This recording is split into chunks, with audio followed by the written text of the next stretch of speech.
Bien, bonjour à toutes et à tous.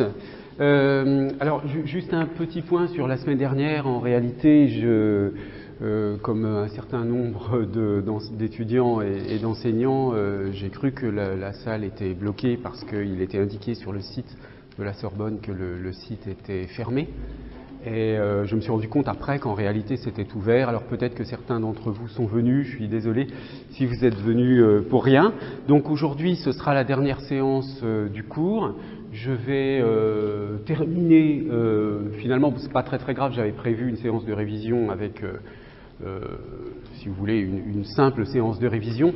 Aujourd'hui nous allons terminer dans la première heure, et peut-être même, je ne suis même pas sûr que ça occupe une heure.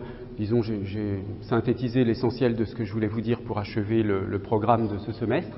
Et puis ensuite, il restera du temps pour vos questions sur l'ensemble du cours, en vue, bien sûr, du partiel. Alors, je rappelle que nous nous sommes arrêtés à la question des degrés d'iconicité des unités lexicales. J'avais défini la notion d'iconicité à partir donc de la définition linguistique contemporaine de la notion d'iconicité, qui renvoie à l'idée d'une ressemblance, d'une similarité, d'une analogie entre signifié et signifiant.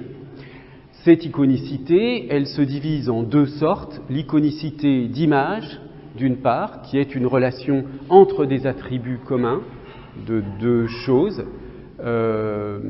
et puis, ou bien en l'occurrence dans le cas du langage, entre signifiant et signifié.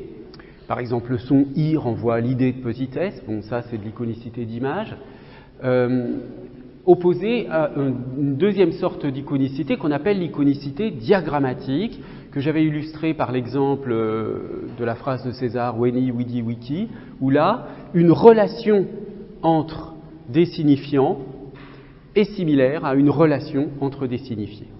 Donc, dans l'exemple Weni, Widi, Wiki, on avait la notion d'être avant, hein. Donc le signifiant être si je prends Weni, Widi, le signifiant de Weni est avant le signifiant de Widi, comme l'événement de voir est antérieur à l'événement de la venue. Donc c'est cela l'exemple, si vous voulez, le plus élémentaire d'iconicité diagrammatique, et c'est surtout ce type-là d'iconicité qui va nous intéresser pour les questions de morphologie lexicale qu'on va examiner aujourd'hui.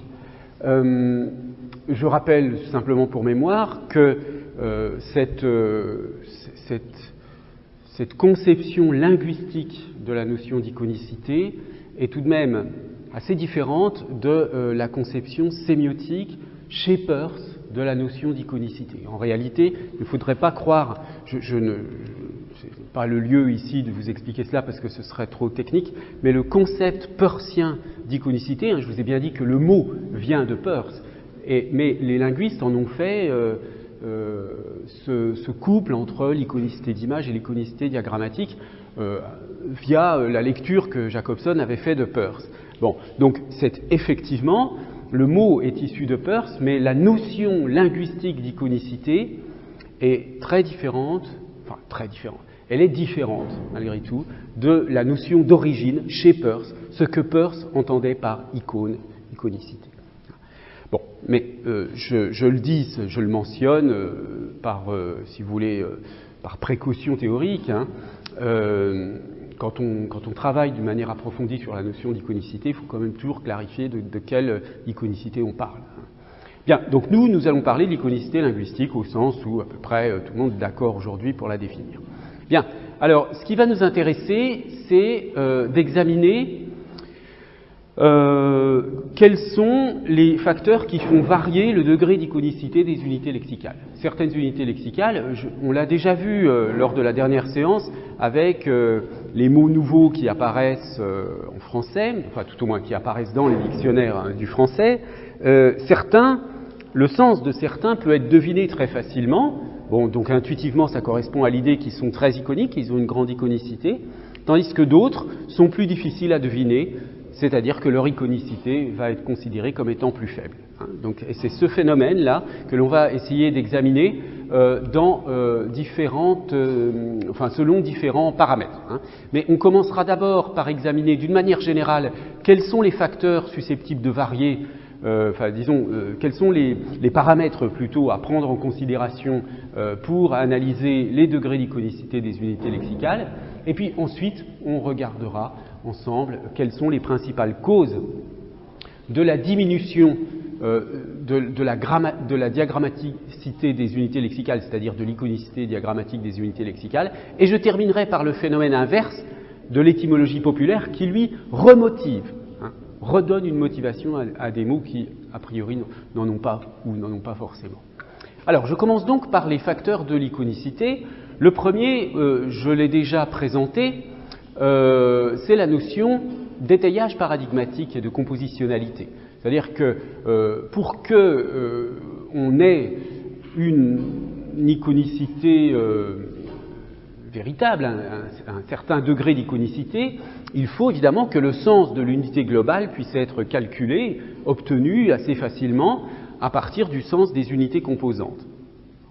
Donc, si je prends l'adjectif fort, j'obtiens l'adverbe fortement par une suffixation en ment. Bon. Notez bien ici la façon dont j'indique la décomposition en base et suffixe. Parce que c'est de cette façon-là que je vous demande de procéder à l'examen. Donc, on indique entre crochets la base, on indique la catégorie grammaticale de la base, ici adjectif, ensuite on ajoute le suffixe et on donne en crochet la catégorie grammaticale à laquelle on aboutit. Donc vous aurez, je vous l'ai dit à l'examen, des mots à analyser de ce point de vue-là. Il faudra présenter les choses de cette façon-là, en expliquant ce que vous faites. Vous dites, je ne vais pas vous donner un exemple aussi simple que ça quand même, mais bon, admettons que vous ayez fortement à analyser, eh bien, vous direz, ce que j'attends de vous à l'examen, c'est que vous disiez, l'adverbe fortement est un adverbe dérivé de l'adjectif fort, par suffixation, 2 points, et je fais le petit schéma. Voilà. Ensuite, il peut y avoir des commentaires supplémentaires, mais on va voir ça avec d'autres exemples. Éventuellement, il faut indiquer le sens. Enfin, pas éventuellement, il faut toujours aussi indiquer le sens. Fortement, on va dire d'une manière forte, pour gloser, si vous voulez, la suffixation simplement. Alors, voyez qu'on a 2 séries à partir de fortement qui montrent que, en effet, l'iconicité va être élevée.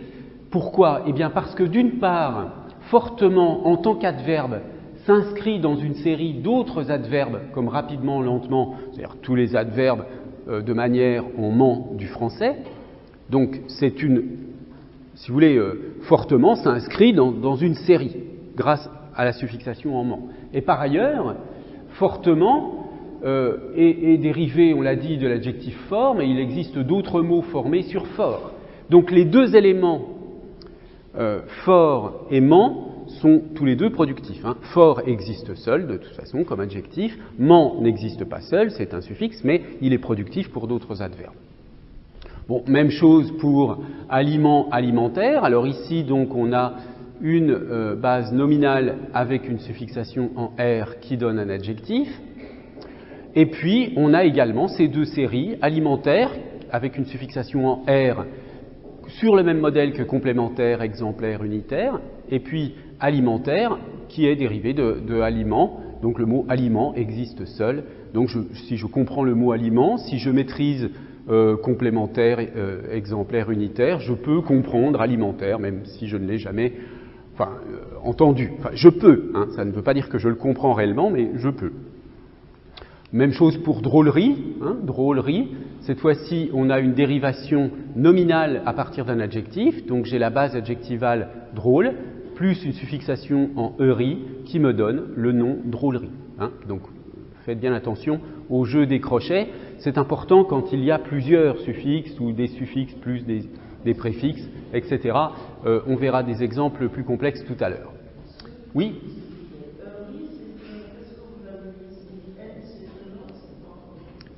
Eurie, c'est un suffixe. Ah, non. Mais le nom, c'est pas Eurie. Le nom, c'est l'ensemble. Le crochet, vous voyez, ce deuxième crochet là, il va avec le tout premier. Hein, c'est l'ensemble qui forme un nom. Drôle est un adjectif et drôlerie est un nom. Voilà. C'est ça la notation.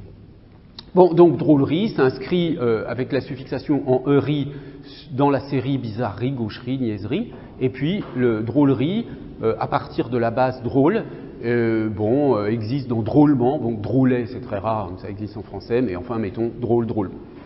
Ça, c'est la question de la compositionnalité. Si je peux vraiment décomposer le mot, c'est que le mot va s'inscrire dans deux séries. Deuxième facteur qui va jouer sur l'iconicité, c'est la productivité des morphèmes. Est-ce que les morphèmes sont productifs ou non? Alors, la question de la productivité des morphèmes, elle est plus complexe que simplement cette notion de productivité seule, parce qu'on peut l'interpréter de plusieurs façons. Donc, le premier sens, on va voir trois façons d'interpréter cette notion de productivité des morphèmes. Productivité des morphèmes, comme ça, a priori, on a l'impression que ça signifie qu'un morphème, il va pouvoir être souvent utilisé, il va être productif. Bon. Mais qu'est-ce que ça veut dire exactement productif? Première signification, un morphème est productif selon le nombre des unités lexicales dans lesquelles il est attesté. Donc, un morphème va être d'autant plus productif qu'on le rencontre dans beaucoup de mots du dictionnaire, par exemple. Alors, à cet égard, on peut dire que plane dans aéroplane ou nef, encore plus nef pour aéronef, plane ou nef, sont des suffixes très peu productifs. Vous voyez, une suffixation en nef, il y a peut-être astronef, aéronef, mais il y en a très peu, d'accord? Alors qu'un suffixe comme heure, qu'on va avoir dans grandeur, lenteur, enfin bref, celui-ci, il va être très productif, parce qu'on va avoir beaucoup de mots dans le dictionnaire qui sont formés sur ce suffixe. Il y a une autre conception de la productivité des morphèmes, selon le nombre d'attestations du morphème dans les usages, en fait, à un moment donné. C'est pour cette raison que j'ai précisé, pour un empan synchronique. Donc, on regarde si le morphème, dans des corpus, mettons, d'une certaine époque, prenons des corpus contemporains, je regarde dans un grand corpus contemporain, et j'observe combien de fois je vois apparaître le morphème. Vous voyez, c'est différent du cas précédent. Alors, par exemple, on sait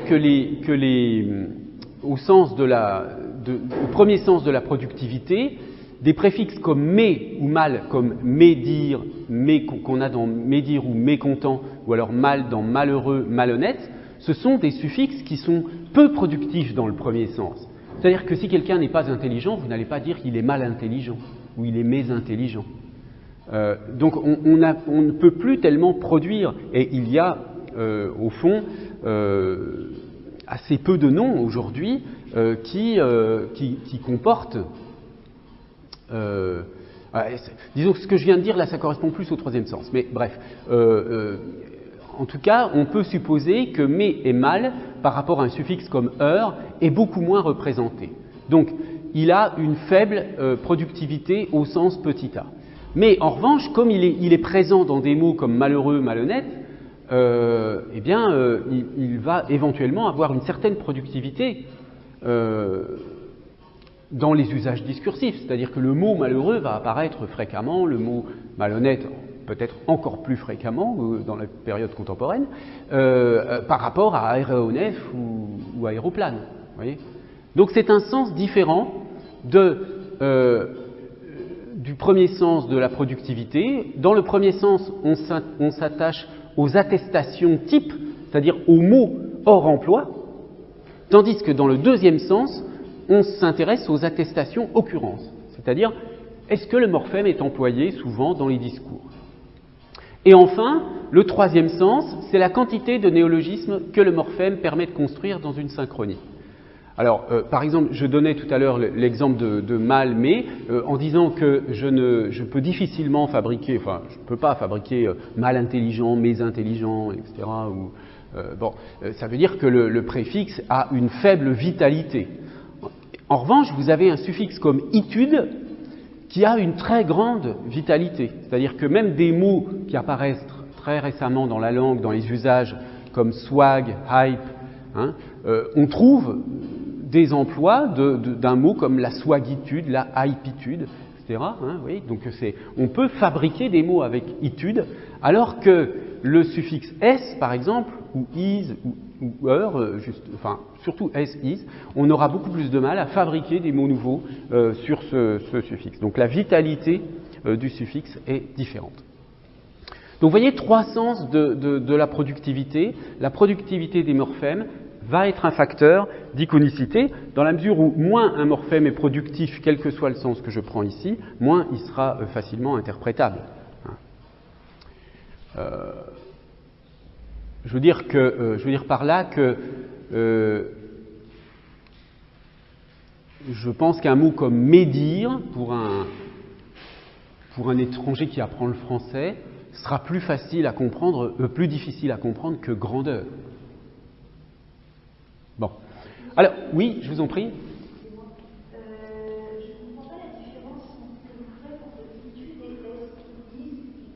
Eh bien, simplement, ce que je veux dire par là, c'est que si vous trouvez des adjectifs correspondant au français, ce qu'on appelle le français avancé, hein, on n'a pas créé la swagger ou la swagise ou la swagesse, hein, alors que ces suffixes signifient la même chose. Et ces suffixes-là, au fond, sont très peu productifs. Vous verrez si on examine le genre de noms, de propriétés, de noms qu'on fabrique sur des adjectifs dans le vocabulaire très, très récent, je ne sais pas qu'est-ce qu'on pourrait trouver comme autre exemple. Black, être black. Vous ne direz jamais la blacker, la blackies, vous direz la blackitude à la limite. Hein. Donc, ce que vous voulez dire, si j'ai bien compris, oui. c'est que certains suffixes sont plus en usage selon une époque donnée. Sont plus productifs à une époque donnée, c'est ça. Hein. Et en l'occurrence, itude, ici, est un exemple magistral de suffixe extrêmement productif et qu'on va employer très spontanément avec toutes sortes de mots, y compris des mots très récents qui ne sont même pas forcément dans les dictionnaires. Ça fait vraiment partie du savoir assez naturel, si vous voulez, des locuteurs du français. Alors, il faut noter toutefois, parce que là, bon, ça n'est pas un cours ici sur les variétés du français, mais il faut quand même y penser de temps en temps, ces possibilités de variation, de suffixation, etc., elles sont différentes selon les variétés du français. Vous voyez, par exemple, on trouve en français du Canada magasiné à partir de magasin. Alors, est-ce que vous avez une idée de ce que ça peut signifier? Ceux qui connaissent bien le Canada n'ont pas le droit de répondre. Magasiner. Faire les magasins. Voilà. Les gars vont magasiner pour acheter ce qu'ils veulent, les filles vont magasiner pour trouver ce qu'elles veulent. Voilà. Magasiner, ça veut dire faire du shopping en bon français. Hein. Mais ce mot magasiner n'a pas été retenu par finalement les usages du français de France. Hein. Donc, en fait, toutes ces possibilités de construction avec des préfixes, des suffixes, etc., ce sont des possibilités, en fait, qu'a la langue. Mais certaines possibilités sont réalisées dans un certain espace de la francophonie et d'autres non. Mais les possibilités restent plus ou moins ouvertes. Alors, maintenant, parlons des différents facteurs de l'iconicité. Le premier facteur, c'est la transparence formelle. Bon, c'est Apothéose là, hein, qui ajoute prégnance perceptive, c'est-à-dire, est-ce qu'on voit tout de suite le préfixe, ou le suffixe, l'élément formateur, est-ce qu'il n'y a pas d'élément parasite? Alors, vous voyez la citation, on dira d'un dérivé qu'il est formellement transparent si les morphèmes qui le constituent sont aisément identifiables par leur forme, si celle-ci ne présente pas de variation notable par rapport à ses manifestations habituelles, autrement dit, si elle est perceptivement prégnante. Donc attention, on dira d'un dérivé qu'il est formellement transparent. Formellement. Alors, qu'est-ce que ça signifie ici? C'est si vous comparez enlaidir et enjoliver, vous voyez que dans enlaidir, vous fabriquez ce verbe avec une préfixation en an, c'est pas un suffixe ir, c'est un morphème verbal, mais qui est formé sur les, l'adjectif les. Donc vous avez des éléments ir qui est une terminaison d'infinitif, une désinence d'infinitif, vous avez un préfixe en, et puis vous avez l'adjectif les. Tout va bien, il n'y a aucun morphème parasite. Mais dans enjoliver, vous avez en, comme dans enlaidir, vous avez joli, et puis vous avez le morphème verbal de l'infinitif er, mais vous avez ce v ici, qui est un élément parasite. Donc c'est cela qu'on appelle donc une baisse là de transparence formelle. Donc on peut considérer que enjoliver est moins transparent que enlaidir. Parce que peut-être voilà, je reprends toujours mon exemple prototypique de l'étranger qui apprend le français. Enjoliver, il va peut-être entre IV et il ne va pas forcément identifier le joli d'une manière aussi immédiate qu'il identifiera la base les dans enlaidir. Même chose pour artisanal, amical. Artisanal, c'est artisan avec une simple suffixation en al, mais amical, c'est ami avec la suffixation en al, mais il reste le c étymologique, bien sûr, du latin amicus. Bon, donc ça brouille quand même la forme du mot. Bordélique, angélique, c'est un exemple d'apothéose. Bordélique, vous avez une suffixation en ic à partir de la base bordel, mais angélique, la suffixation en ic se fait sur une base qui est issue du latin angelus. Voilà. Donc, on ne peut pas dire que c'est simplement ange plus ic. Sinon, on aurait angique au lieu de angélique, si on avait la même formation que bordélique. Donc voilà, ça, ces morphèmes parasites, enfin ces éléments parasites sont, au plan théorique, parce que là, si vous voulez, ce sont des hypothèses purement linguistiques. On n'a pas testé, à ma connaissance, mais ça pourrait se faire dans un mémoire, dans un travail de recherche, une thèse ou je ne sais quoi, de tester si des apprenants du français, des étrangers qui apprennent le français, ont un temps de réaction par exemple plus long pour comprendre enjoliver par rapport à enlaidir, etc. On pourrait le tester. Là, ce ne sont pas des hypothèses psycholinguistiques, ce sont des hypothèses simplement linguistiques. On se doute que l'iconicité est moins grande. Mais voilà, c'est souvent comme ça, les linguistes, ils proposent des hypothèses qui ensuite peuvent être testées par d'autres moyens. Alors ensuite, il y a un deuxième problème qui peut exister, ça on l'a signalé un petit peu avec des exemples, vous vous souvenez, comme des poussiéries, etc. Dans certains cas, de toute façon, d'une manière générale, mais là c'est une clarification qu'il faut que j'apporte parce que je dois reconnaître que la distinction est assez subtile. Vous vous souvenez avec les exemples comme le potelet avec des poussiéries, etc. Je vous ai montré qu'à chaque fois, même si on décompose, même s'il est légitime de décomposer des poussiérées en dé plus poussiéries, que dans potelet, c'est petits poteaux, etc., le sens référentiel ou le sens de cette unité lexicale ne peut jamais être réduit strictement au sens des unités composantes. Donc un petit potelet, ce n'est pas seulement un petit poteau, c'est quelque chose de plus précis que cela. Dépoussiérer, ça n'est pas seulement enlever la poussière, c'est enlever la poussière dans certaines circonstances et pas dans d'autres. Donc, d'une certaine façon, l'iconicité, à ce niveau-là, elle est toujours un peu limitée, elle n'est jamais absolue. Sinon, on n'est plus, au fond, dans la dénomination, mais on est dans la désignation. Quand je dis une chaise rouge, voilà, c'est une chaise qui est rouge, point. Il n'y a pas de risque qu'une chaise rouge soit quelque chose de plus précis qu'une chaise rouge, vous voyez, par rapport à potelet ou par rapport à dépoussiérer. Bon. Donc ça, c'est un principe général. Mais il reste que dépoussiéré présente un bon degré d'iconicité, puisqu'il y a bien le sens de dé et le sens de poussière qui sont quand même à la base globale du sens du mot. Hein. Donc il ne faut pas confondre les deux plans. D'une certaine façon, le sens d'un mot, en raison, vous vous souvenez de cette propriété d'iconicité de la dénomination. Hein. Le fait qu'on ait créé un mot pour une certaine réalité montre que, eh bien, on sort de la simple désignation, on est dans une dénomination. Donc ça veut dire qu'on a construit un sens un petit peu particulier. Mais cela n'empêche pas que ce sens particulier qu'on a construit ait un taux plus ou moins grand d'iconicité. Bien.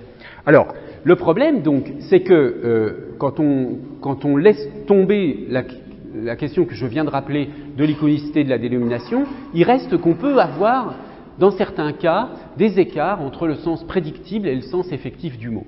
Par exemple, quand vous prenez le suffixe isé, hein, qui est un suffixe qui permet de transformer des adjectifs en verbes, avec le sens de rendre. Hein.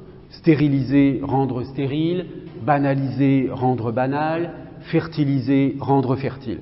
D'accord ? Bon, ça marche très bien. Hein. Sauf que quand vous avez brutalisé, ça ne signifie pas rendre brutal, brutaliser. Ça signifie exercer une brutalité sur quelqu'un. Donc là, soit il faut faire l'hypothèse que le suffixe isé a plusieurs significations, mais en tout cas, son sens habituel, général, n'est pas respecté dans brutaliser. Donc, on va pouvoir avoir peut-être, enfin là, en tout cas, ce qui est certain, c'est qu'il y a une perte d'iconicité due au fait que la grande série dans laquelle s'inscrit le suffixe isé, eh bien, brutalisé n'en fait pas partie de cette série. Donc il a beau être formé exactement de la même manière, il n'a pas la même iconicité. Bon, même chose pour cassation à partir de casser, hein, la cour de cassation où on casse les jugements, bon, c'est évidemment pas du tout, c'est difficile à prévoir par rapport à l'utilisation du suffixe ation dans adaptation, datation, etc.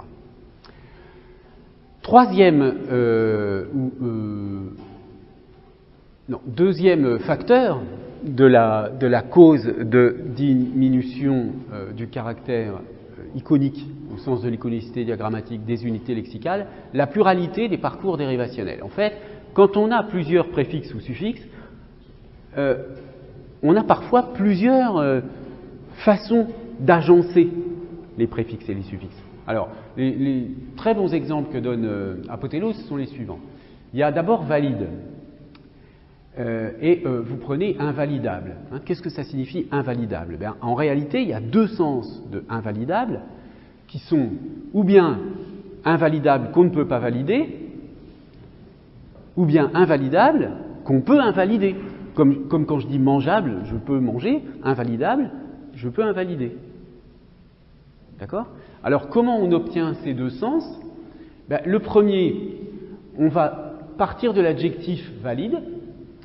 On va, par une simple... Alors attention, hein, quand on passe de valide à validé, il n'y a pas de suffixation. J'ai simplement ici une conversion, un changement de catégorie grammaticale, et comme ça devient un verbe, il prend les marques du verbe. Mais les marques comme les marques d'infinitif, ER, IR, etc., rappelez-vous, hein, on avait vu ça au tout début de ce chapitre du cours, ce ne sont pas du tout des affixes dérivationnels, ce sont des affixes flexionnels. D'accord ? Donc il n'y a pas de suffixation en ER ici. Hein. Ne me dites surtout pas ça à l'examen, parce que là, ce serait vraiment faux. Donc là, on a passage au verbe validé par un simple changement de catégorie grammaticale qu'on appelle conversion, dérivation impropre, peu importe. Ensuite, à partir du verbe valider, on va fabriquer l'adjectif validable, qu'on peut valider, validable, hein, qu'on peut valider. Et puis ensuite, à partir de cet adjectif validable, par préfixation, on obtient invalidable. Donc puisque validable signifie qu'on peut valider, eh bien invalidable signifie qu'on ne peut pas valider. Ça, c'est le premier sens d'invalidable. Le deuxième sens d'invalidable va procéder de la même manière au début, c'est-à-dire qu'on obtient le verbe valider à partir de l'adjectif valide par un simple changement de catégorie grammaticale, mais à partir de valider, on ne va pas fabriquer validable, on va fabriquer invalidé, c'est-à-dire ne pas valider. Invalider, ça signifie, enfin, c'est pas ne pas valider, c'est supprimer la validation. Invalider un résultat, ça voudrait dire supprimer la validation. Bon. Et donc, si je pars de l'idée de supprimer la validation pour invalider, quand j'ajoute le suffixe able, invalidable, j'obtiens qu'on peut invalider, c'est-à-dire on peut supprimer la validation. Alors, vous avez des exemples pour chacun des cas. Vous voyez, pour l'exemple petit b, le meilleur, le plus clair, c'est le deuxième. Monsieur Mistral Bernard, homme très honorable, très influent dans son canton, et dont l'élection invalidable a été invalidée. Plusieurs fois. Bon, donc ça veut bien dire qu'ici, on entend par élection invalidable, non pas qu'on ne peut pas la valider, ça ne voudrait rien dire, mais c'est qu'on peut l'invalider. Et en effet, puisqu'elle a déjà été invalidée plusieurs fois. Bon. Même chose donc dans le premier exemple, allons assez loin dans le modèle pour voir si le principe de base est scientifiquement invalidable. Donc est-ce qu'on peut l'invalider au sens popérien si vous voulez. Et puis dernier exemple, pourrait-on affirmer que les parlementaires corses depuis une trentaine d'années par exemple aient été invalidés ou considérés comme invalidables, donc même sens que le petit 2. Et puis, au sens de qu'on ne peut pas valider, qu'on ne parvient pas à valider, par exemple un compte internet ou un mot de passe invalidable, on n'arrive pas à valider. D'accord? Donc vous voyez, c'est assez intéressant parce que le même mot va avoir deux sens différents, mais ces deux sens proviennent d'une polysémie qui est issue de l'ordre des préfixations et suffixations. Alors, il y a d'autres exemples où les écarts entre les sens obtenus sont plus ou moins nets. Je n'ai pas donné de phrase en exemple, mais on peut les imaginer. Donc, vous avez indirectement. Alors, indirectement, vous pouvez le fabriquer à partir de direct qui donne par préfixation indirect. Indirect, c'est-à-dire qui n'est pas direct, et indirectement d'une manière qui n'est pas directe. Autrement dit, d'une manière indirecte. Mais si vous fabriquez directement à partir de direct, eh bien, la préfixation va vous donner indirectement au sens de la négation de directement. Et plus du tout de la négation de... Et ça ne sera plus, du coup, une propriété de quelque chose, enfin un adverbe dérivé de indirect, mais, disons, une négation à partir de l'adverbe directement, non directement. Alors là, je n'ai pas eu le temps de chercher, mais on doit pouvoir trouver, à mon avis, des exemples où les deux sens s'écartent, mais ils sont quand même très proches, les deux sens. Alors pour mobile, la chose est très intéressante, parce qu'il y a il y a même un changement de prononciation qui intervient en fonction de l'ordre des suffixations. Alors, quand vous prenez immobilisable, immobilisable, vous partez de mobile. Et là, il y a trois possibilités théoriques dont une n'existe pas, en fait. Alors, une n'est pas possible. La première possibilité, vous partez de mobile, donc... qui signifie qu'on peut bouger, mobile. Vous, par préfixation en un, vous obtenez l'adjectif immobile. Ensuite, ici, on a bien un suffixe verbal, is. Donc, vous obtenez par suffixation immobilisé. Donc, immobiliser, c'est rendre immobile.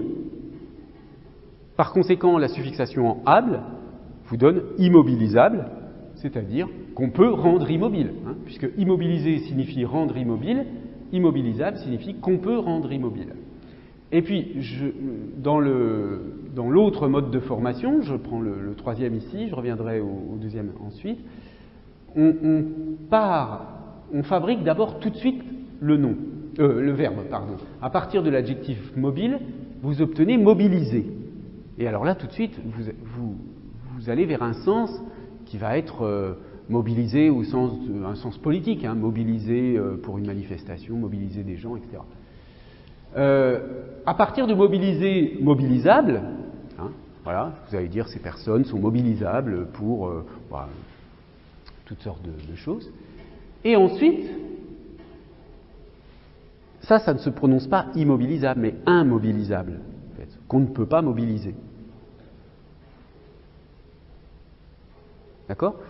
Si vous voulez faire une manifestation d'étudiants pour bloquer la Sorbonne, ce que je vous déconseille fortement, ce ne serait pas une bonne idée, vous allez peut-être chercher des personnes qui vont vous aider à bloquer, et puis on va vous dire, voilà, il y a les étudiants qui préparent l'agrégation qui sont là.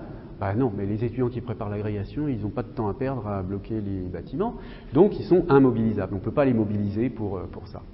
D'accord ? Bien.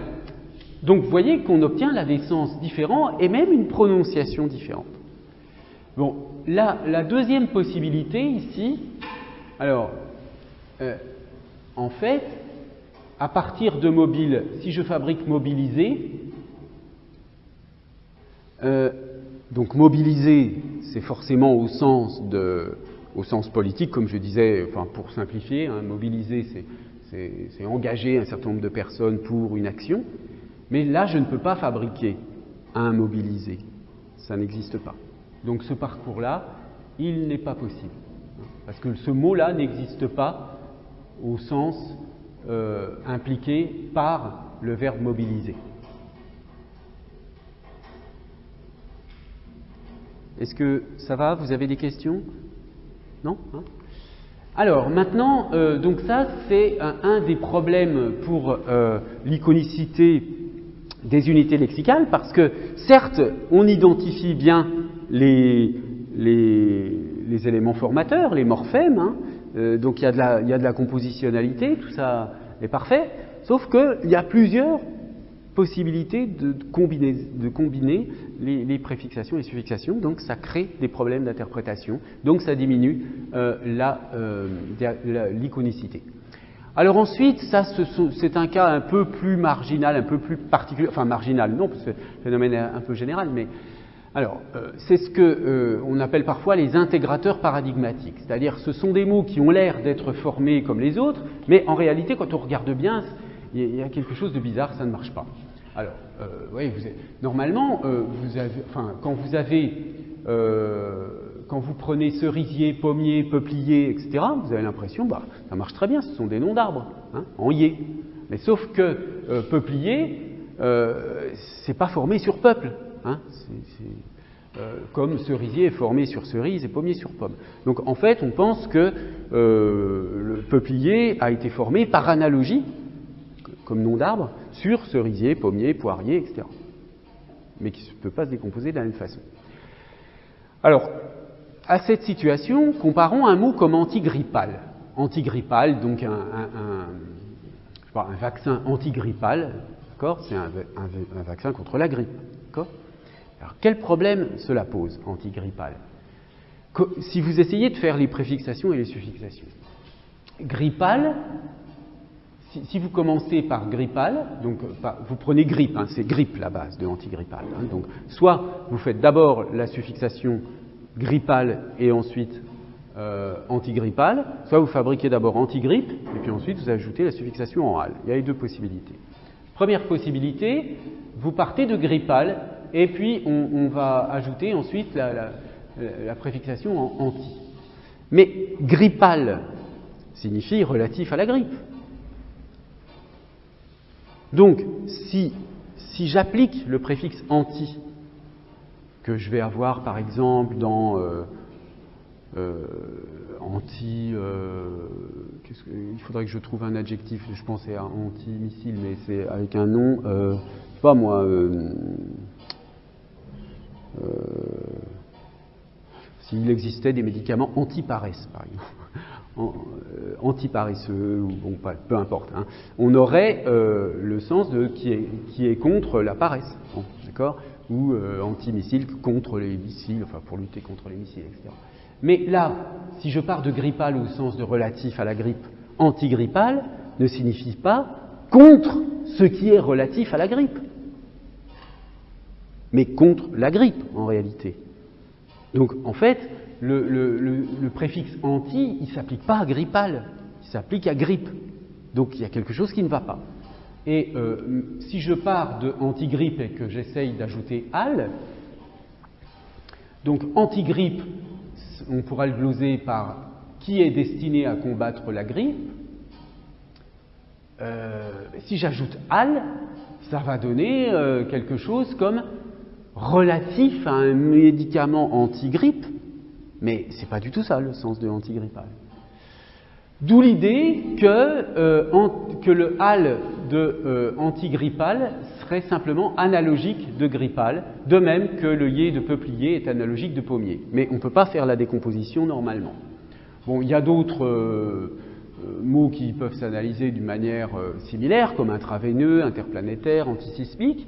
Bien. Mais ce qui m'intéresse, c'est qu'en fait, on peut faire une autre analyse, c'est celle que propose Apothéose contre donc l'analyse de Corbin, qui consiste à remarquer que ces adjectifs, comme grippal, etc., sont des adjectifs relationnels. Donc en fait, ce qui est important dans un... Vous savez, les adjectifs relationnels sont des adjectifs qui, en fait, sont vraiment liés à des noms. Quand on dit, je sais pas, la voiture présidentielle pour dire la voiture... au sens d'un adjectif relationnel, ça veut dire c'est la voiture du président. Donc les adjectifs relationnels, ce sont des noms déguisés en fait, ce sont des noms qui ont une forme d'adjectif, mais ils ne sont pas complètement adjectifs. Hein. C'est pour ça qu'on ne peut pas, par exemple, les faire varier en intensité. On ne peut pas dire le discours, si je veux dire le discours du président, je vais dire le discours présidentiel, mais je ne pourrais pas dire le discours très présidentiel en parlant du discours des présidents.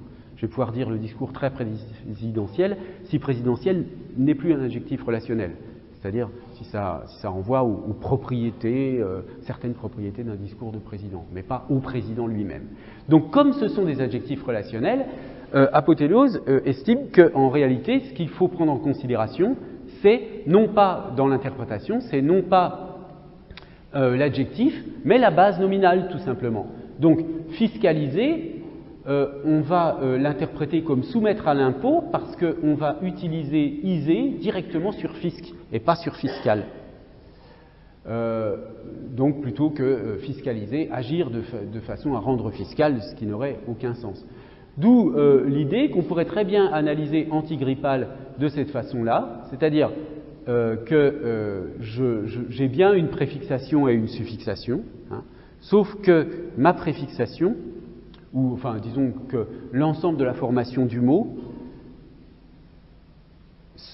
s'interprète sémantiquement sur la base nominale grippe et jamais sur l'adjectif grippal. Donc antigrippal, c'est pas contre ce qui est grippal, mais c'est contre la grippe. Parce qu'on a affaire à un adjectif relationnel, donc qui est relié à un nom. Hein, c'est une autre interprétation. Voilà, donc ces phénomènes-là, un petit peu complexes, sont susceptibles également de brouiller l'iconicité. Bon, les derniers cas de figure sont des cas très évidents. Hein. C'est le cas de l'orphelinisation du dérivé, c'est-à-dire lorsque vous avez un dérivé, hein, comme Dessler, Prouès, mais que en fait le mot de base sur lequel est formé le dérivé disparaît de l'usage. Donc, par exemple, Dessler, ça vient de sceller, qui veut dire cacher, mais c'est un verbe qui n'est plus en usage en français. Donc on a du mal à comprendre déceler. Prouès vient d'une forme de preux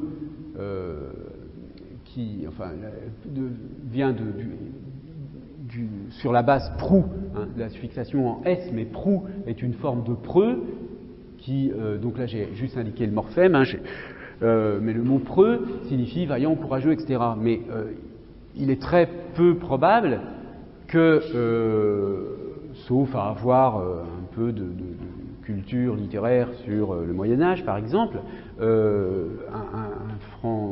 jeune Français, par exemple, sache comprenne Prouès à partir de Preux, hein, ou de Proux. Tout simplement, le mot a disparu de l'usage, donc forcément l'iconicité est extrêmement faible. Par exemple, avoir maille à partir avec quelqu'un, ça c'est très courant dans les expressions figées. Hein. Maille à partir avec quelqu'un, on comprend. Alors, peut-être pour les étudiants étrangers, je précise que avoir maille à partir avec quelqu'un, ça signifie avoir un conflit avec quelqu'un, enfin quelque chose en débat, à discuter, enfin une sorte de, enfin plus de dispute d'ailleurs que de discussion. Donc les Français peuvent très bien utiliser cette expression en n'ayant aucune idée de son origine, parce que en effet les mots qui la constituent sont plus en usage. D'ailleurs, maille, c'était une petite pièce de monnaie, et puis partir, c'était le verbe partager, en fait, qui a disparu avec cette signification. Hein. Le verbe partir en français ne peut plus signifier aujourd'hui partager. Donc ça signifiait avoir une toute petite monnaie à partager avec quelqu'un. Donc, c'est-à-dire d'où la dispute. Hein. Mais l'origine de cette expression est évidemment perdue. Donc là, il y a très peu d'iconicité dans cette formation qui est un figement, hein, une forme de figement. Bon, et puis le dernier cas, c'est le cas des faux dérivés et ce qu'on appelle parfois les pseudomorphèmes. Donc, quand vous pouvez comparer inextricable et incalculable, parce qu'on a une suffixation en able. Mais autant incalculable peut être dérivé à partir du nom calcul, puis d'une suffixation calculable et ensuite une préfixation incalculable, inextricable pose un problème parce que le able est formé sur inextrique ou sur extrique, hein, qui n'est pas du tout un élément formateur du français, qui existe en latin, hein, mais pas en français. Du coup, là, on peut appeler ça un faux dérivé. Inextrique peut être considéré comme un pseudomorphème. Hein, disons, ce qu'on appelle le faux dérivé, c'est l'ensemble du mot. Le pseudomorphème, c'est l'élément sur lequel se pose le suffixe. Hein. Ce n'est pas vraiment un morphème du français. De même, carpette, et évoque la petitesse, hein, maisonnette, etc. Donc c'est bien un petit tapis, mais en fait carpe signifie pas tapis. Hein. Alors carpette, c'est intéressant parce que c'est un mot qui a quand même beaucoup voyagé. Vous voyez que historiquement, on a le latin médiéval carpeta qui a donné l'anglais carpet et qui a été ensuite utilisé en français. Et alors, le mot est un emprunt à l'ancien français carpit, tissu épais servant à faire des vêtements d'apparat, à couvrir des meubles. Et ce mot est lui-même issu d'un italien, carpita, tissu à long poil servant à recouvrir des meubles. On le trouve également en latin médiéval, et c'est issu du latin vulgaire, carpita vestis, du latin classique carpta, participe passé de carpere, déchirer, lacérer. Hein, donc, parce que les longs poils donnent l'impression, les longs poils du tapis donnent l'impression que ça a été déchiré. Donc, autant être comme chose petite, hein, peut être interprété, autant carpe, c'est absolument impossible, sauf à avoir des connaissances historiques quand même très développées.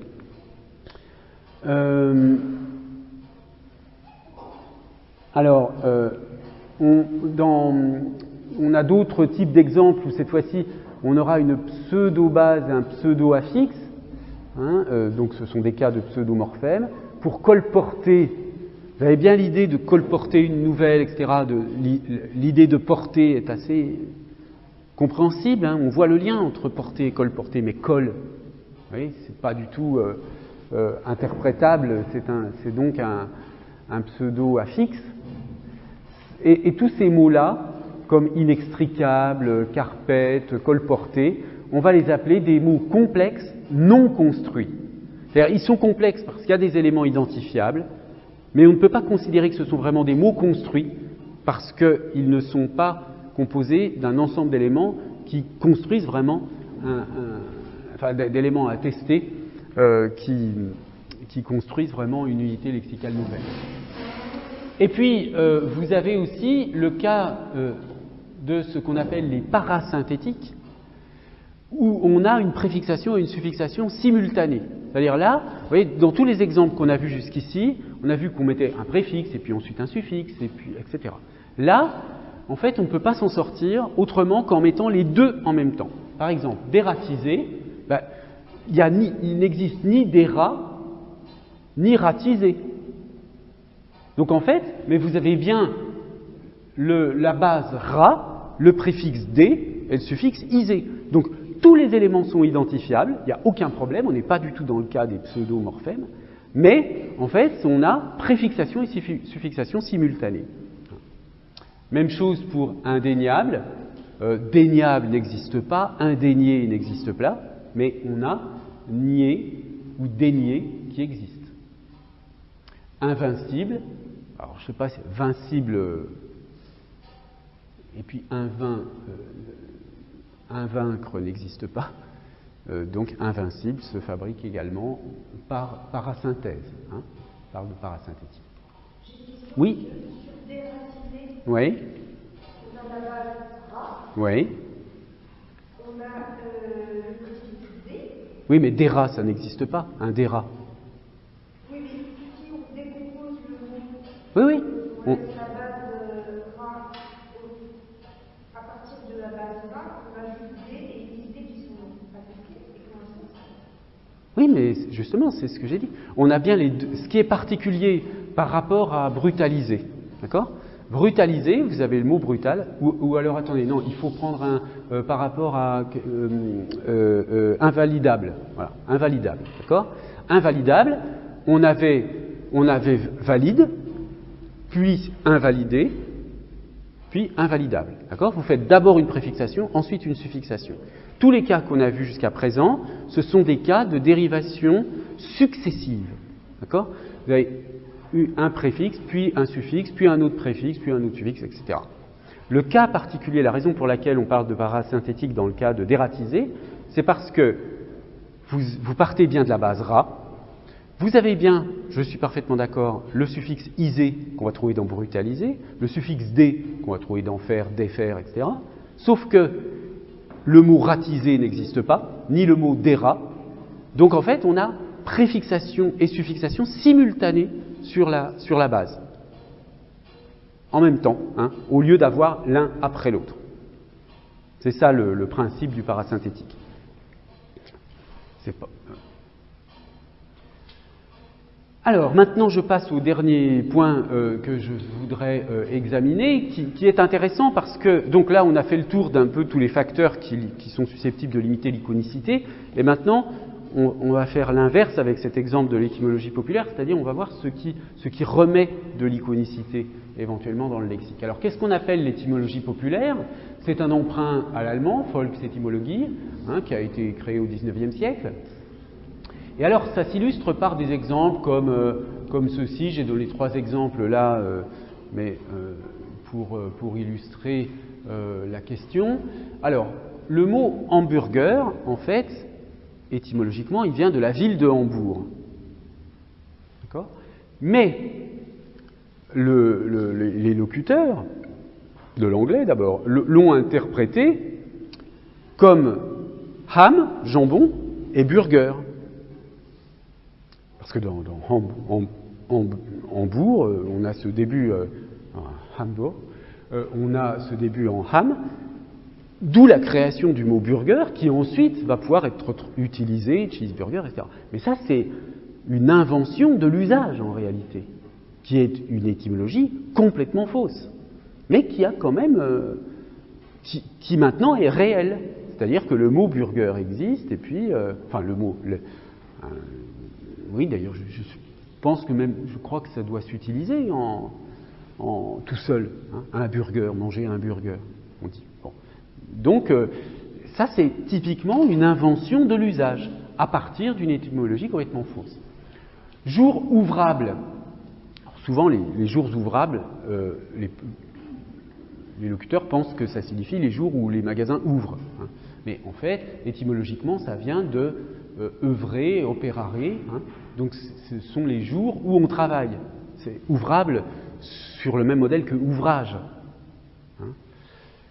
Bon, mais ça c'est moins intéressant. L'autre exemple qui est plus intéressant et du même type que hamburger ici, c'est bikini. Alors, le mot bikini, à l'origine, c'est un nom propre, c'est le nom d'une île. Hein. Mais alors, donc une île, donc on se baigne, etc. On utilise des maillots de bain. Alors, sans doute que on a appelé les premiers maillots de bain bikini pour évoquer cette île qui sans doute était paradisiaque ou évoquer les vacances ou je ne sais quoi. Bon, mais bikini, c'est un nom propre.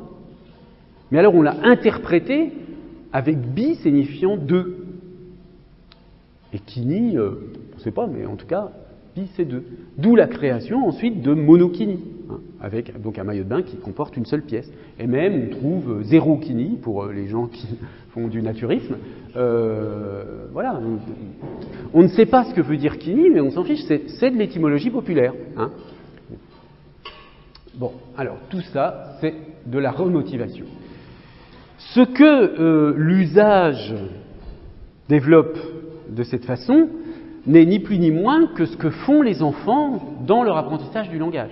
Il y a des exemples très connus, une toile d'araignée, très souvent vous entendez des enfants dire une étoile d'araignée.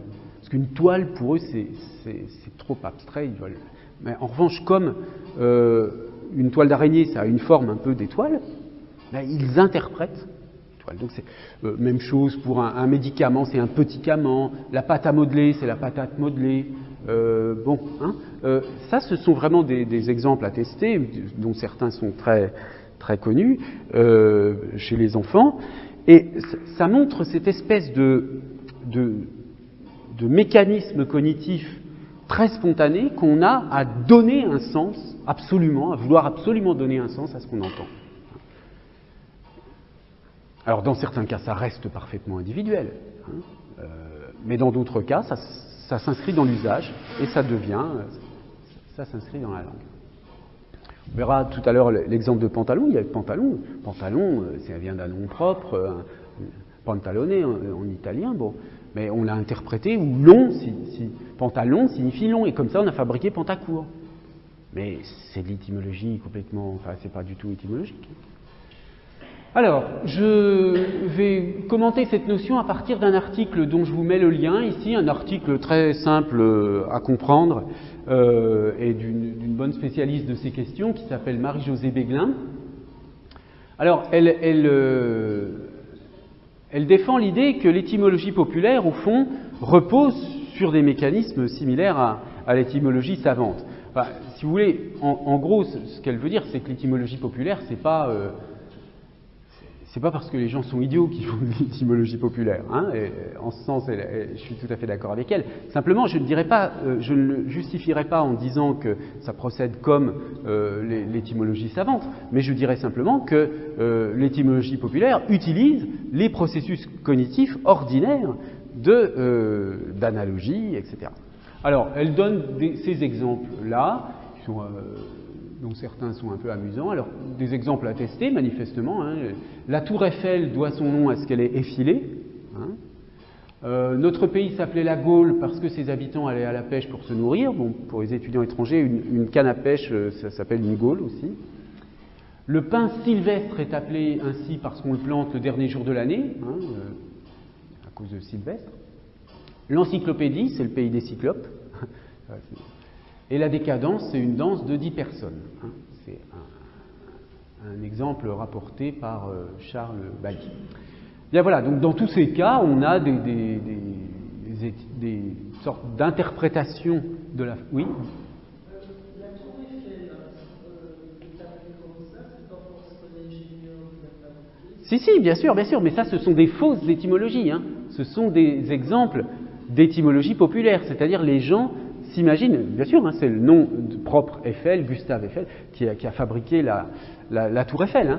Ça, ce sont toutes des étymologies fausses, hein, je le précise bien, mais qui sont spontanées, qui sont trouvées par les gens, les locuteurs naïfs, ou, disons en tout cas, pas des linguistes. Hein. Alors, on peut distinguer trois grands types de situations. Il y a d'une part, comme dans Tour Eiffel, la tour effilée, ou Encyclopédie Pays des Cyclopes, des fausses étymologies totalement fantaisistes, individuelles, qui peuvent éventuellement être exploitées pour un jeu de mots. Alors, il y avait une chanson de Serge Gainsbourg qui s'appelait La Décadence, donc avec un jeu de mots sur danse, etc. Mais en fait, ce genre d'analyse qui consiste à interpréter danse dans décadence comme au sens de danse D-A-N-S-E, eh bien, c'est évidemment une interprétation possible individuellement, mais qui n'a aucune conséquence, qui n'a pas de lien avec une réalité linguistique stable. En revanche, des exemples comme on a vu avec bikini, hamburger, et là j'en donne un autre, pavané. Pavané, semble-t-il, souvent les Français l'interprètent comme étant lié à pan.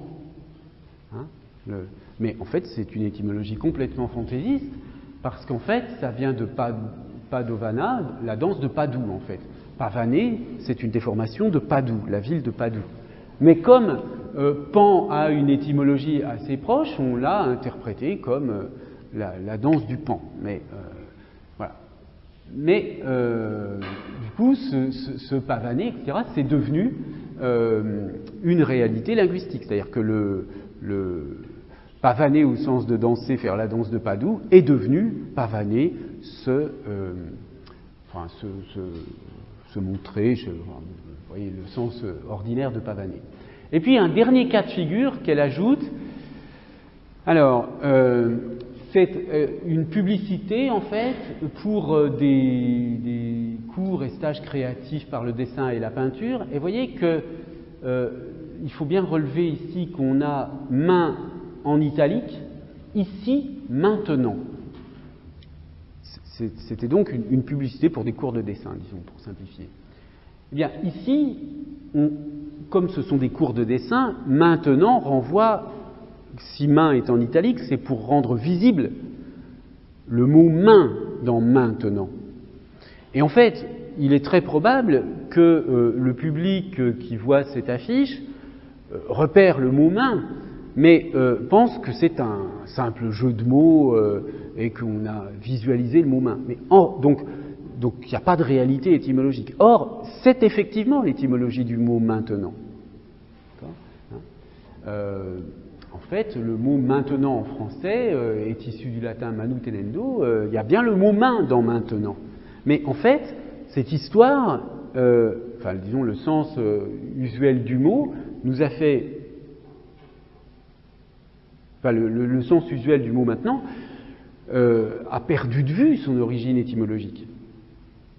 D'accord ? Donc là, c'est assez curieux parce que ça donne l'impression de ne pas être une bonne étymologie et d'être juste quelque chose de fantaisiste comme effilé pour la Tour Eiffel, alors que c'est vrai en réalité. Bon. Alors, les procédures qui sont mises en œuvre dans l'ensemble des phénomènes d'étymologie populaire, c'est d'une part l'organisation des unités lexicales. Donc on établit des liens de signification entre des unités dont les signifiants sont identiques.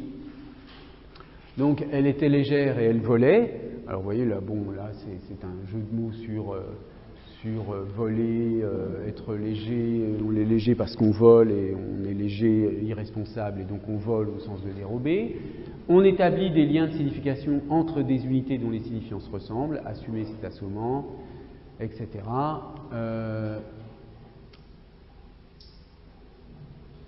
Alors, pour ce qui concerne, donc ça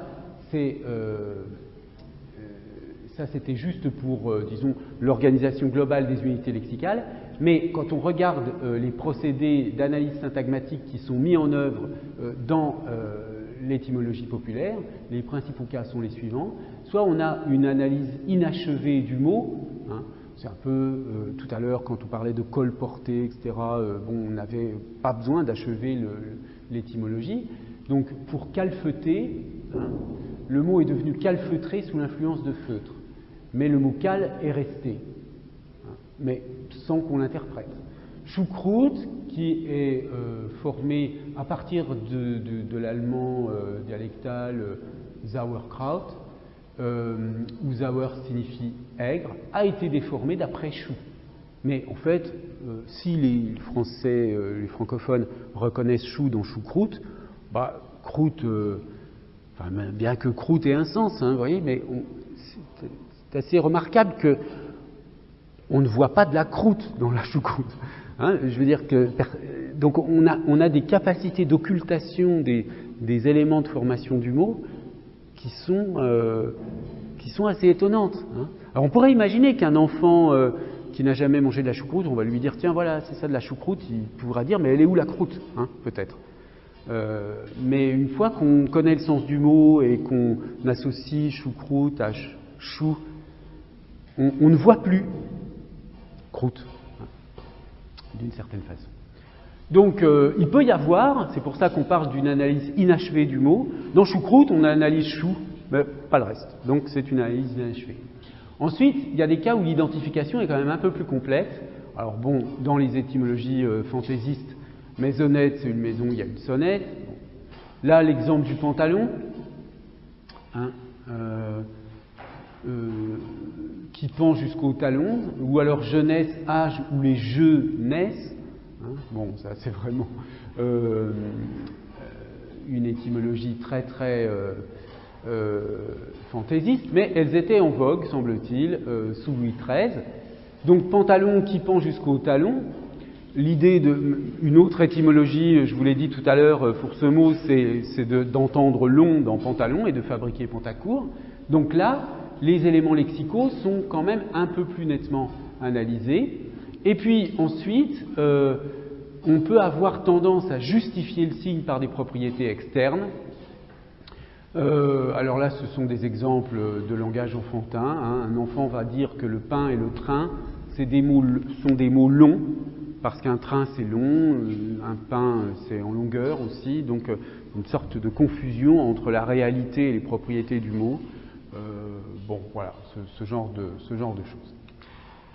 Donc, une petite conclusion sur l'étymologie populaire. En fait, toutes ces procédures que décrit Béglin sont liées en réalité à des processus analogiques.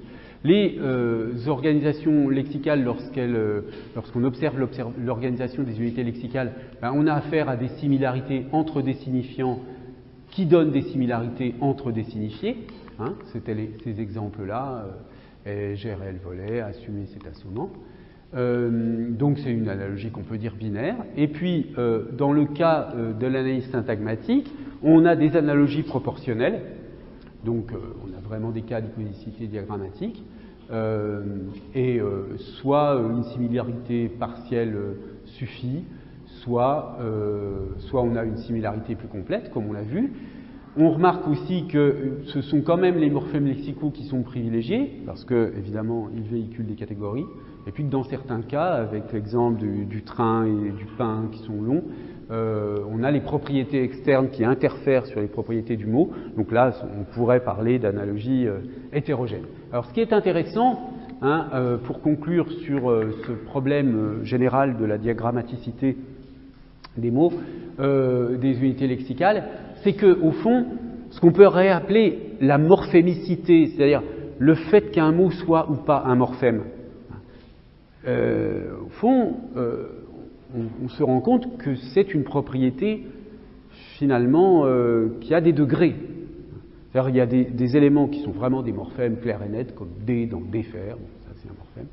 Et puis il y en a d'autres qui ne sont pas du tout des morphèmes, parce que le mot ne peut pas être décomposé.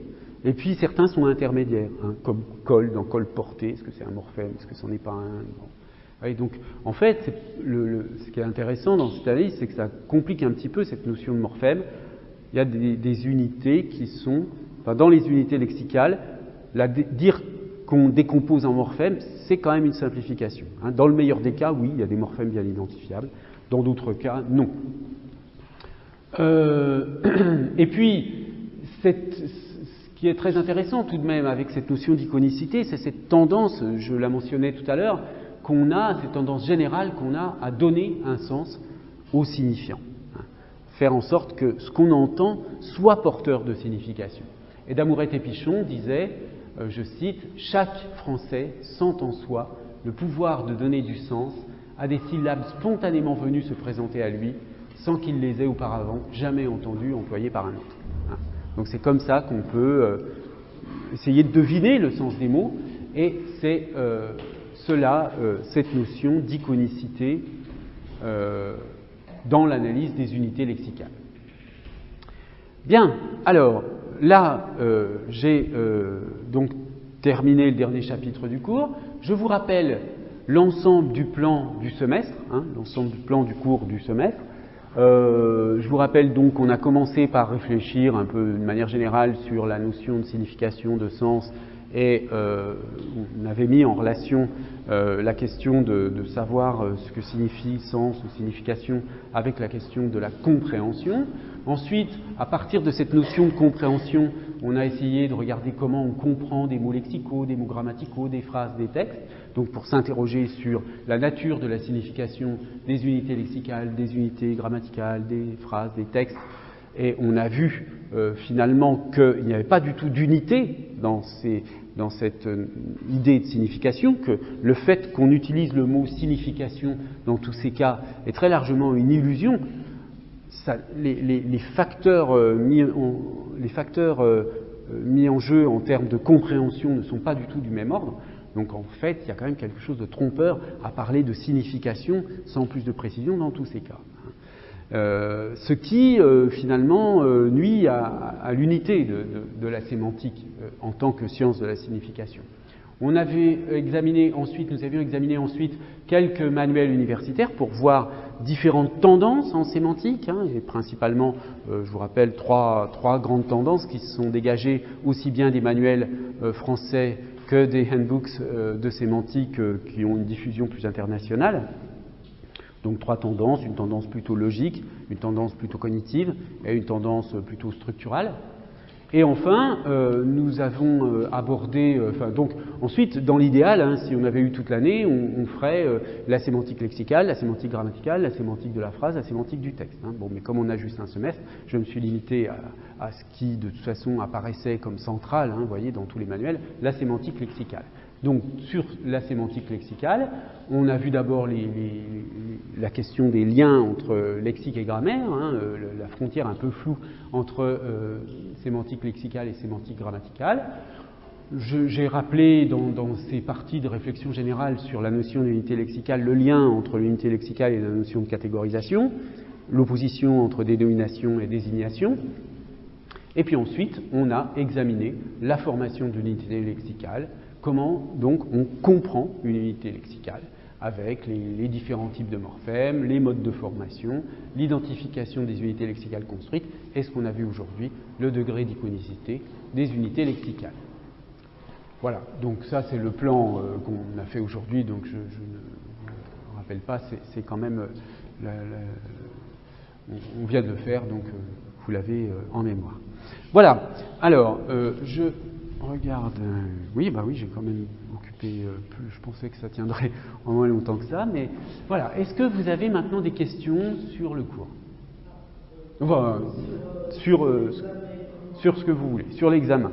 Alors, à l'examen, je vous rappelle que vous aurez au partiel donc une série de questions sur 10 points du TD et une question sur 10 points du CM.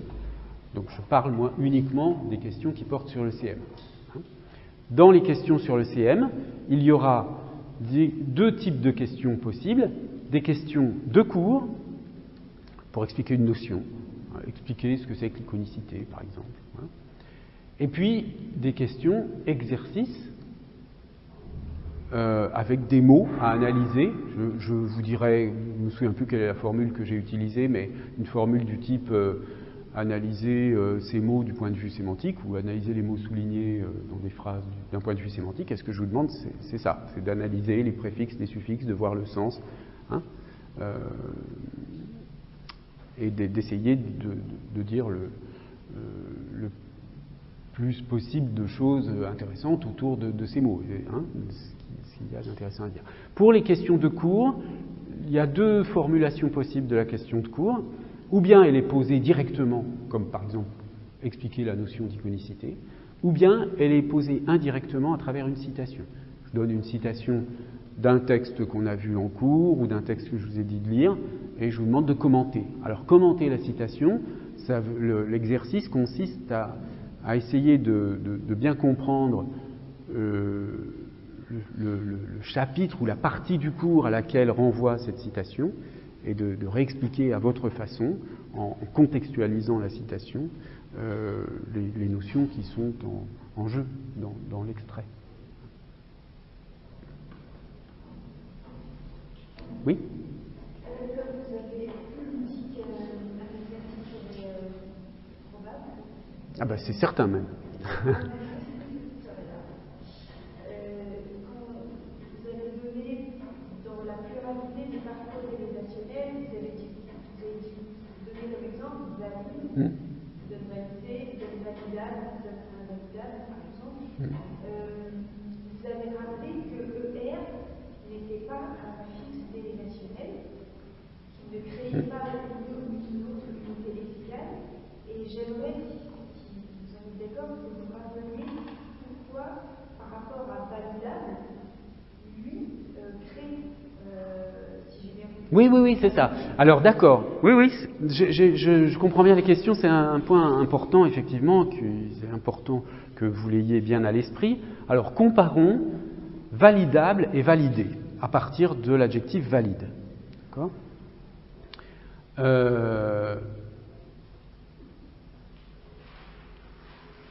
Lorsque vous fabriquez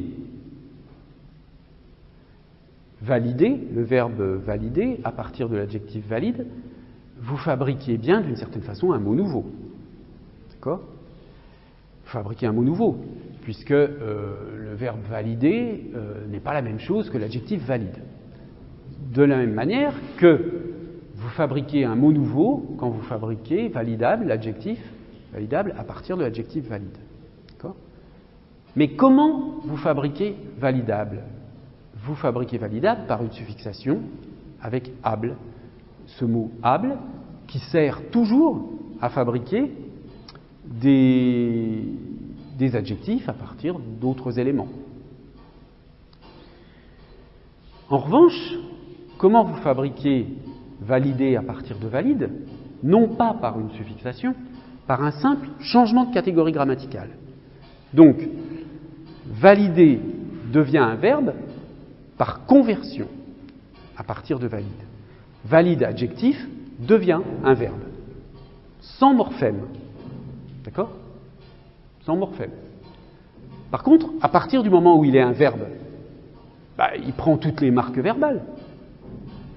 Donc il va prendre ER, ANT, validant, validé, valideront, validerait, etc. Donc ER est un morphème flexionnel au sens où les morphèmes flexionnels, lorsque je les change, lorsque je dis je valide, je validais, validé, ER, j'ai toujours le verbe valider. Je n'ai pas changé de mot. J'ai changé l'élément ER. Par exemple, si je passe de valider infinitif à valider AIS à l'imparfait, j'ai changé de mode. Je suis passé de l'infinitif à l'indicatif, mais je n'ai pas changé de verbe. Le verbe, il est resté pareil. Alors que si j'utilise able, si je compare ER à able, je vais toujours fabriquer un mot avec able. Valider, validable, manger, mangeable, etc. Donc, la définition de l'affixe flexionnel, c'est-à-dire les affixes flexionnels, ce sont les marques de temps, de mode, d'aspect.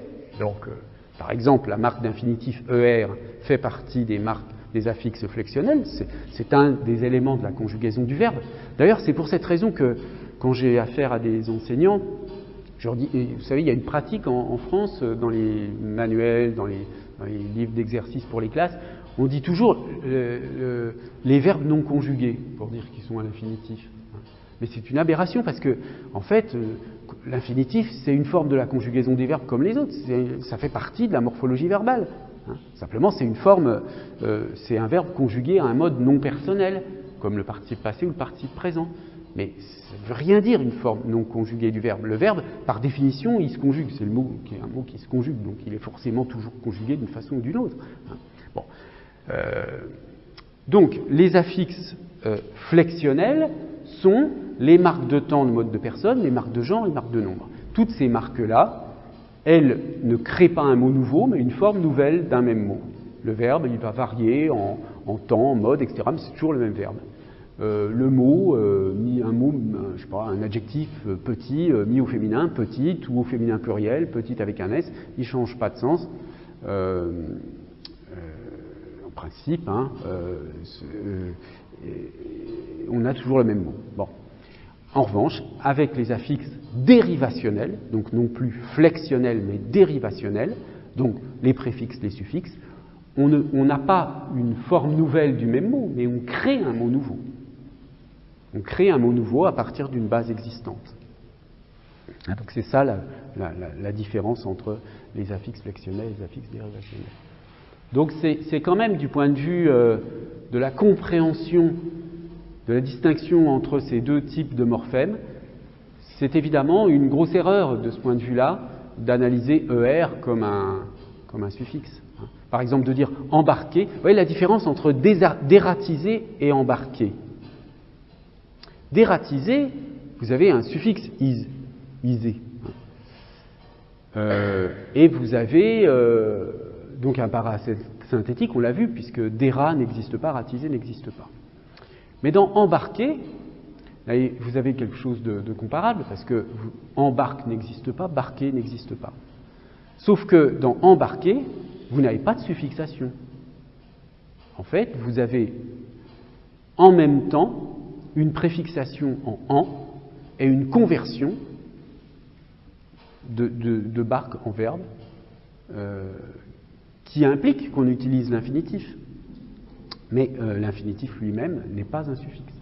Donc ce n'est pas un parasynthétique, au même sens. Voilà.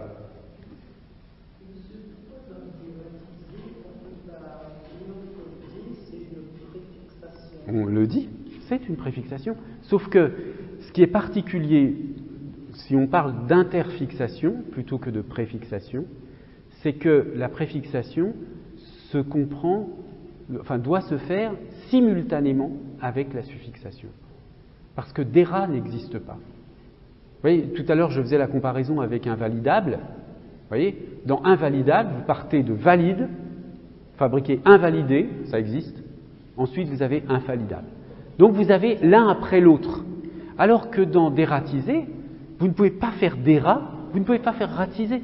Donc, vous avez les deux en même temps. Mais ce sont bien des préfixes et des suffixes. Ça, on est d'accord.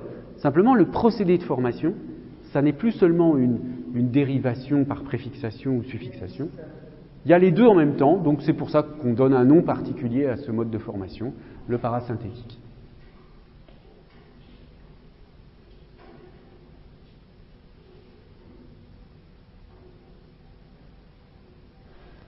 Pas d'autres questions ?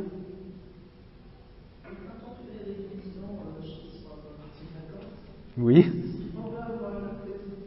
Vous pouvez m'envoyer un mail, oui, bien sûr. Je ne vais pas vous refaire tout le cours par mail, bien sûr. Mais si vous avez une question sur un point précis, oui, bien sûr. Non. J'ai l'habitude de répondre aux mails pendant les vacances. Vous savez, les universitaires ne sont jamais en vacances. Voilà, eh bien écoutez, merci de votre attention encore aujourd'hui. Et puis, je vous souhaite de bonnes vacances de Noël. Bonne chance pour l'examen. Et puis, peut-être à l'année prochaine en master, parce que je n'interviens pas au deuxième semestre en licence. Donc, si on se revoit, ce sera l'année prochaine.